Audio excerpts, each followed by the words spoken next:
Have you ever been kept awake at night, racking your brain with endless questions running through your mind about Knockback in Team Fortress 2?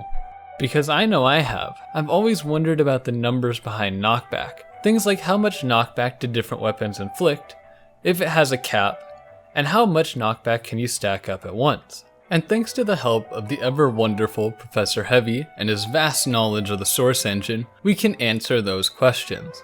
Basically, he cooked up a fancy little tool that allows you to see the velocity that knockback sends an enemy flying at. For example, let's take this soldier firing a base damage rocket at our lovely assistant here. As the rocket hits the scout, the console outputs this number, 540, which represents the speed of the scout after being hit, in terms of hammer units per second. And if you really wanted to get fancy, his mod also gives you the vector values as well, but for now we're just focusing on the grand total. So now that we know the knockback of your average rocket, let's look at some other weapons. The grenade launcher launches enemies at 600 hammer units per second on a direct hit. For comparison, the loose cannon's initial hit pushes players at 300. The shortstop shoves at 490, air blast pushes at 600, and a base damage force of nature sends you flying at 676. Fun fact! Did you know that knockback is affected by damage ramp up and fall off? Using the same example with the rocket launcher from before, which at base damage imparts a speed of 540, at maximum ramp up, 125%, the knockback increases proportionally to 675, while at maximum fall off, 53%, the knockback is dropped to 285. Cool, right? It makes sense so you don't get juggled like crazy from across the map spam. So if knockback scales with damage, it stands to reason that a damage boost like crits would triple the base knockback, which is mostly true. For example, a loose cannon normally has a knockback of 300, which will instead apply 900 on a crit. So a rocket launcher's normal knockback of 540 would instead be 1620, right? Unfortunately, it seems that knockback is capped out at 1000 hammer units per second, which is roughly 42 miles per hour, regardless of how much damage you deal.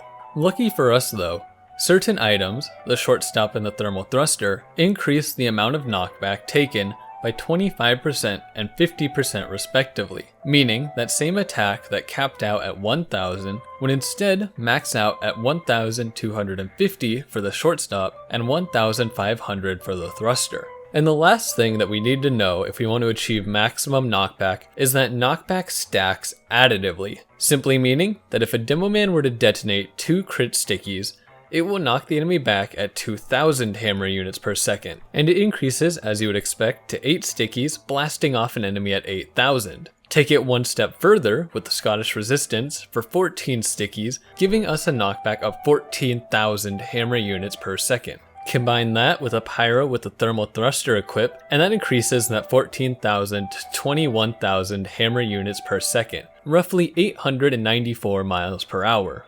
To go one step further would be to have a whole team of Scottish Resistance demos crit boosted from some source like capturing the intelligence and capture the flag, coming together to send a pyro to the skybox. With 168 stickies between all of them, the poor pyro would be going at 252,000 hammer units per second, or 10,738 miles per hour, or just under 14 times the speed of sound. And if you wanted to put a pyro into space, it would require 30 demo men, a combined 420 sticky bombs, to launch a pyro at 630,000 hammer units per second, roughly 26,846 miles per hour, and just below Mach 35, fast enough to break Earth's escape velocity and put the first pyro on the moon. But alas, this is all just theory crafting. TF2 doesn't really like speeds above 3,500 hammer units per second, so even if you could achieve a perfect scenario for a space launch, I doubt the game would give you clearance to go. Thank you for joining me, and I hope that you've enjoyed. If there's anything that I've missed, please feel free to let me know. With that, I hope you have a great day, and peace out.